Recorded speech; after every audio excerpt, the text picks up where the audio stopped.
কালকে মমতা বন্দ্যোপাধ্যায় তিনি একটা বার্তা দিয়েছেন, বলেছেন 21শে জুলাই থেকে তাদের যে তৃণমূল সেটা একটা নতুন পথ চলা শুরু করবে এবং তারা গোপনে অনেকে যোগাযোগ রাখছেন ওর সঙ্গে। আপনার শিবির বদল করলেও নতুন করে গোপনে যোগাযোগ রাখছেন।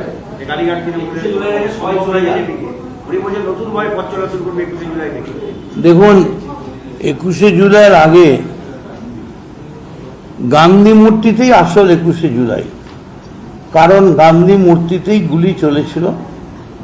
মমতা বন্দ্যোপাধ্যায় সব থেকে ভালো জানেন এবং সেই গান্ধী মূর্তিতেই আমি ছিলাম। ফলে সত্যিকারের প্রকৃত 21শে জুলাই যদি কোথাও হয়ে থাকে বা হওয়ার থাকে সেটা হচ্ছে গান্ধী মূর্তি। এবং আমি মদন মিত্র আনন্দক্রমে এক্ষুনি শোভনদার সঙ্গে দেখা হলো, শোভনদাও যাচ্ছিলেন, একটা ছোট্ট হাতির ওপরে আমি আর শোভনদা ছিলাম, কেটে দেওয়া হয়েছিল। এবং সেখানে মমতা ব্যানার্জি পৌঁছবার পরে তারপর যেই উনি এর দিকে যেতে গেলেন আপনার জিপিওর দিকে, তারপরেই গুলি চলল। ফলে সমস্ত তৃণমূল কংগ্রেস কর্মীদের 1 পয়েন্ট টার্গেট হবে সেদিন গান্ধী মূর্তিতে পৌঁছানো। কারণ শহীদদের জন্যে প্রার্থনা করার সব থেকে বড় জায়গা, গান্ধীর থেকে বড় জায়গা কি হতে পারে? সব থেকে বড় শহীদের পায়ের তলায় বসে শহীদদের জন্যে আমরা প্রার্থনা করব। তবে দিদি যেটা বলছেন আমি শুনলাম আপনার থেকে, যে নতুন রুট বার করবেন। এখন নতুন রুট তো আমি দেখছি যে ওদের মধ্যে বেশ কয়েকজন তাদের কারোর বাড়ির তলা দিয়ে, জলের তলা দিয়ে, সুড়ঙ্গের পথ দিয়ে নতুন নতুন রুট বেরোচ্ছে। এরকম কোনো যদি রুট বেরোয় তো ভালোই হবে, রাস্তায় জ্যাম কম হবে। বলছি, আপনি ছেড়ে দিলেন, তারপর কালকে কোয়েল ছেড়ে দিলেন, তারপরে মনীষ গুপ্ত ছেড়ে দিলেন, এই যে একের পর আর ছেড়ে দিচ্ছেন।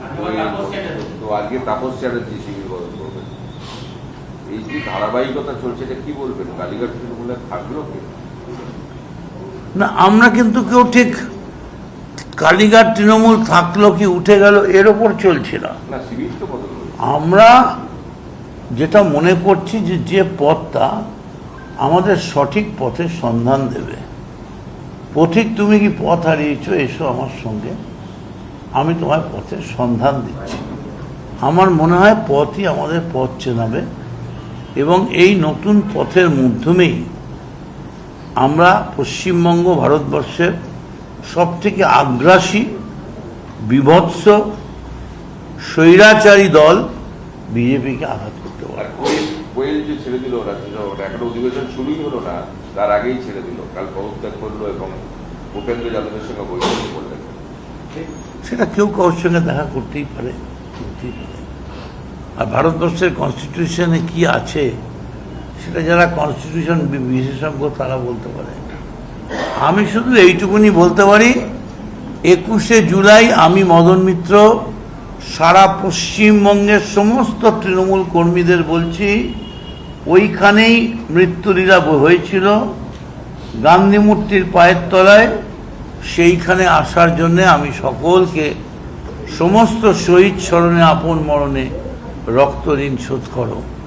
11:30 নয়, আমি সকাল 10টা থেকে থাকবো, আপনারা আসবেন।